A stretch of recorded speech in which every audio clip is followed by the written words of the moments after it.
The vote on a $1 trillion infrastructure bill that was supposed to happen today has been pushed off until Thursday because Democrats admit they don't have the votes. Speaker Nancy Pelosi Sunday had to walk back today's planned vote on the bipartisan Senate bill for roads and bridges. Let me just say we're going to pass the bill this week. But she doesn't have the votes so far. I'm never bringing a bill to the floor that doesn't have the votes. Because House progressives in her party won't vote for the roads and bridges infrastructure bill without an agreement on a $3.5 trillion so-called human infrastructure bill, what some call a wish list of big government programs, including things like a civilian climate corps and free community college, paid for by raising taxes on corporations and the wealthy. The Build Back Better agenda is not some crazy agenda that just a few people support. It's actually the vast majority of the Democratic caucus. And progressives are threatening to tank the bipartisan roads and bridges infrastructure bill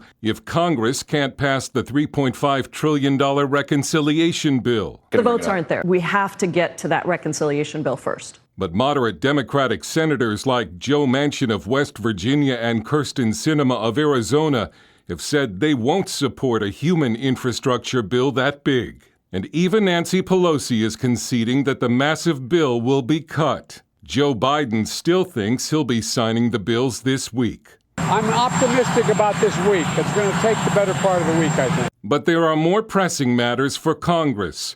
The government runs out of money Thursday and is also set to default on its debt without an increase in the debt ceiling. GOP Senator Pat Toomey told CNN Republicans would vote for a bill to fund the government, but not if it's linked to a debt ceiling increase. I will certainly be voting no if the Democrats insist on combining the debt ceiling increase or suspension with the continuing operations of the government. If the debt ceiling is not raised, the government could default on its debt.